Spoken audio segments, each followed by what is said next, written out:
Good day, friends.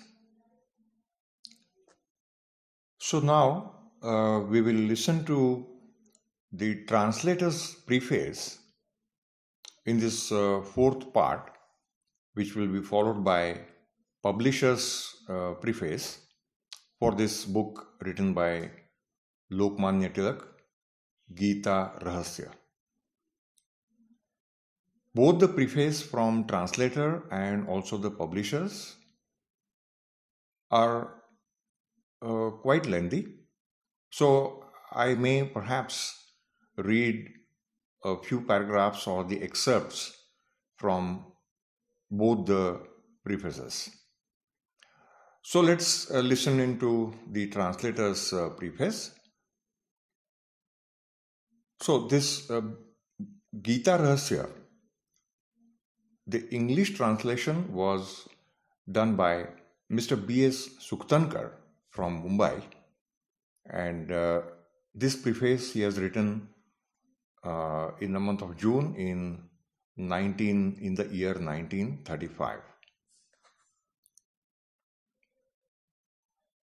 In placing before the public this English translation of the Geeta Rahasya, or the esoteric import of the Gita by the late Lokmanya Bal Gangadhar Tilak, the object of the publishers has been to give this exposition of the message of the Gita a far wider circulation than it could have in its original Marathi form. It is true that the work has been translated into some of the Indian vernaculars, but that circulation has necessarily been a limited one. The late Lokmanya Bal Gangadhar Tilak was a spiritual and intellectual giant. He was a monumental figure in the history of India, and it is a question whether he was more a philosopher than a politician and a statesman, inasmuch as his statesmanship and his political activities would appear to have been based on the Karma Yoga and the principles of ethics, which he believed to have been expounded in the Gita. In fact, the Gita and its teachings would seem to have been the guiding beacon of his life. And if one considers what he did for India and compares it with what he has preached in the Geeta Rahasya, one will come to believe that he has practiced what he preached, which a very few people do, and that his political activities were a concrete example of that universal welfare, which according to him was preached by the Gita to be the basis of Karma Yoga. And one will not be far wide of the mark if one looks upon him as a Maharshi in an age of national regeneration. As a result of the various commentaries in ancient times on the Srimad Bhagavad Gita, this divine book has been considered by some as advocating the path of renunciation, whereas others have interpreted it as advocating the path of devotion. Both these being paths of indifference to the world, or moksha in the local language, the effect of these commentaries has been to emasculate the devotees of the Gita and to fill them with an apathy towards worldly affairs and towards a spirited and active national existence. Lokmanya has, however, shown in this exposition of the esoteric import of the Gita that the true path of life taught by the Gita has been pure, righteous, and moral action in the affairs of the world as against renunciation or indifference to the world, based on the spiritual realization of the identity and equality of the soul or self or Atma in the local language in all created beings, and in which intense devotion to the Almighty is the most important factor. The author has, in effect, proved that the Gita does not support any individual mode of life, such as renunciation purely, or action purely, or devotion purely, but that it preaches a fusion and harmony between all the three modes of life and declares the best mode of life to be incessant, righteous action.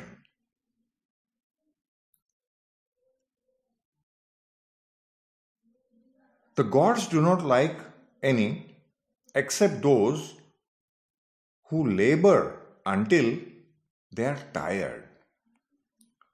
Based on an equability of reason arising from the spiritual realization of the Absolute Self, combined with an intense devotion to the Parameshwara, that means Almighty.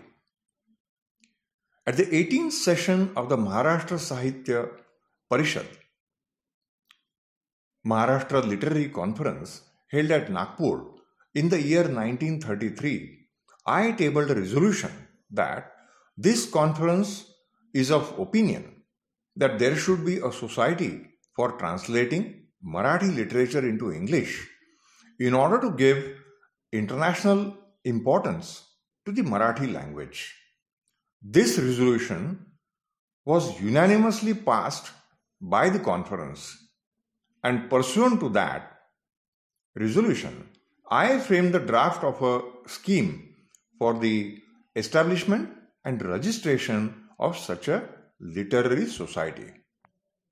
While I was busy with this project, my friend and my office client, Mr. R.B. Tilak, the surviving son of the late Lokmanya Tilak, who had seen my English translation of some Marathi poems which had been published in certain magazines, and who also knew of the resolution passed at the Nagpur conference, approached me with a request that I should undertake the translation into English of the Geeta Rahasya, which is one of the most brilliant gems of Marathi literature, and thus place before the public a concrete example of the usefulness of the resolution adopted at my instance by the Maharashtra Sahitya Parishad.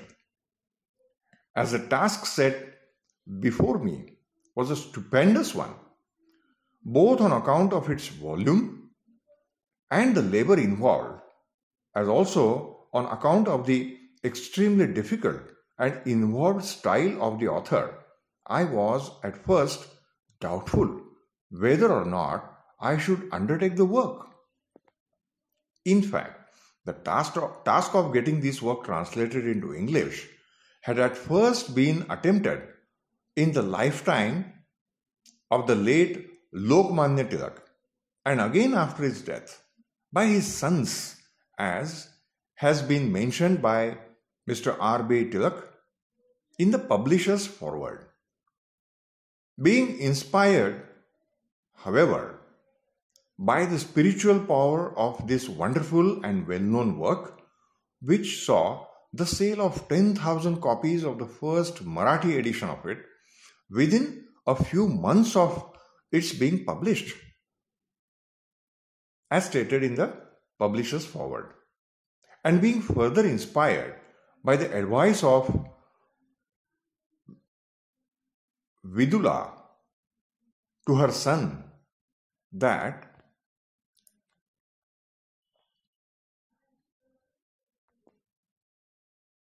it is better to shine like a flame for a little while than to perpetually smolder.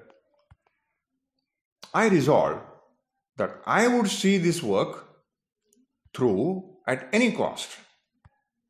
In forming this resolve, I wanted to place before the Maharashtra public a concrete example of the usefulness of the resolution which I had tabled at the Maharashtra Sahitya Parishad, as also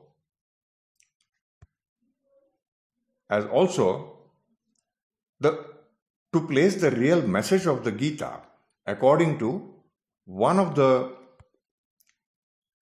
most brilliant Indian philosophers, as stated in the beginning of this preface, before the world, which to me seems sadly in need of it at the present moment. Having regard to the hold which the English language has on the world, no better medium could be found for sending this message of the Gita to every home in every corner of the world.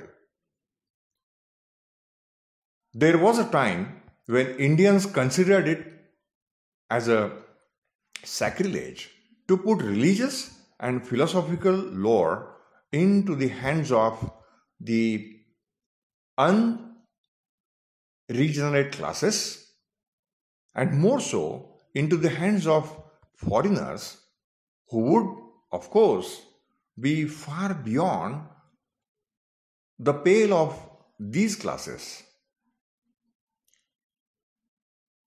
But in my humble opinion, it is a sacred duty of anyone who possesses any kind of knowledge to place such knowledge at the disposal of those who are inclined to purify themselves in the flame of knowledge. For it is the duty of those who have been previously initiated to initiate their brethren who are uninitiated. And if this message of the Gita, which the late Lokmanya Tilak placed before his Maharashtrian compatriots through this book, and which his sons circulated further into India itself through the medium of its vernacular translations, goes round the world on the river of time, spreading the inspiration given by the original text, I shall feel that I have discharged to a certain extent my obligations to my motherland and to my mother tongue by advancing to a certain extent the spiritual regeneration of the world. To enable the reader to understand the method followed by me in this translation, I would like to draw his attention to the rules printed immediately after this preface, which I have attempted to follow. So here I have just briefly read out from the fairly long preface by translator, the English translation done by Mr. B.S. Suktankar, and he has really spoken his mind out in this preface. So after this, we will listen into the foreword by publishers, that's the Tilak brothers. So this publisher's foreword has been written by a late Mr. R.B. Tilak, who was then the surviving son of Lokmanya Tilak, and this has been written in the month of May in the year 1935. Lokmanya Bal Gangadhar Tilak, the author of the present work, had intended to publish an English translation of his work in order to give it an international circulation, which it would necessarily not have in its Marathi form as originally written out by him. It was his great ambition that the interpretation put by him on the doctrine preached by the Bhagavad Gita should come before the eyes of learned philosophers, scholars, and alumni of the world over, so that he could have the benefit of their views on the line of argument and interpretation adopted by him. And he had, in his lifetime, made an attempt to get the work put into English language.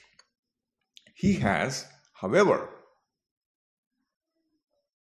was, however, unable to see this matter through on account of his numerous activities, and ultimately he suddenly fell ill and died without seeing the realization of his desire and ambition. After his demise, we, his two sons, as the publishers of his works, tried to carry out his wish, but were unable to give the matter our wholehearted attention owing to being involved in heavy litigation arising out of the chaos resulting from the unfair advantage which certain interested parties took of his death. We spent a large sum of money in trying to get the work translated into English, but in spite of this expense, the matter remained incomplete. And in the meantime, one of us, namely my brother Sridhar, died, leaving this task unfinished. I am therefore now glad to announce that I have at last been able to successfully carry out the most cherished work of my father as also of my brother, and I am publishing this volume on 1st August 1935, being the 15th anniversary of my father's death.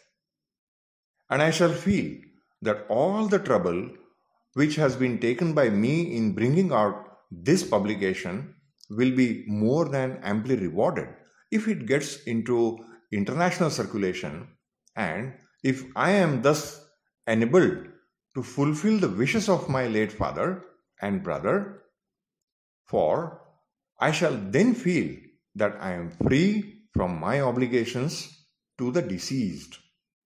I am writing this forward on the 7th anniversary of my brother's death, and I am dedicating this publication to his memory. I am grateful to the various photographs taken by whom are reproduced in this publication, as also to the eminent writers and the publishers of works containing references to the Gita Rahasya, and to my late father, extracts from whose publications or writings have been included in this publication. My thanks are also due to a friend whose help was greatly responsible for this publication seeing the light of the day, and especially to Mr. A.V. Patwardhan, a member of the Servants of India Society and the manager of the Aryabhushan Press, Pune, who, out of regard for the late Lokmanya Tilak, undertook the printing of this book at the Bombay Vaibhav Press without asking for any advance payment, and has agreed to receive all charges payable to the press out of the sale proceeds of the book. In fact, But for this most generous accommodation, it would have been difficult for me to undertake and carry out such an expensive and ambitious project, at which in my ambitious project, at least in my present circumstances.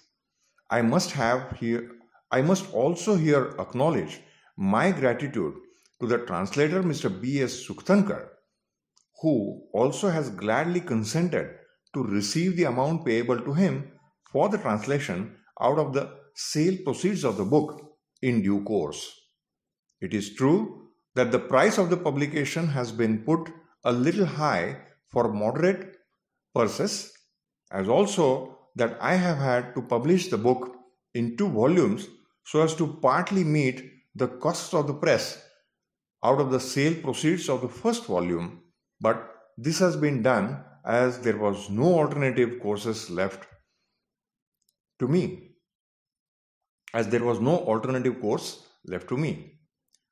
Nevertheless, I have not made this division arbitrarily, as will appear from what follows. The book consists of 2 unequal parts as written. The first part being the philosophical exposition, consisting of 15 chapters and appendices, and going over the first 588 pages of the original text, and the second consisting of the Gita with its translation and the commentary on such translation stanza by stanza, which goes over about 360 pages. In publishing the book in 2 volumes, I have included the first 13 chapters of the philosophical exposition in the first volume, and chapters 14 and 15 of the philosophical exposition and the appendices together with the indices in the second volume for the following reasons. And then he has spoken out detailed reasons for the same.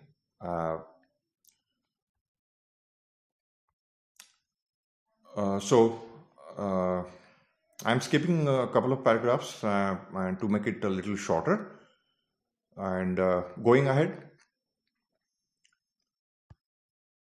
A grateful mention must also be made of Dr. V.S. Sukhtankar of the Bhandarkar Oriental Research Institute, Pune, for the valuable help given by him in looking into the transliterated Sanskrit portions of the work and making such valuable suggestions regarding the publication as a man of his qualifications alone could make on account of his continental experience of publications of similar works.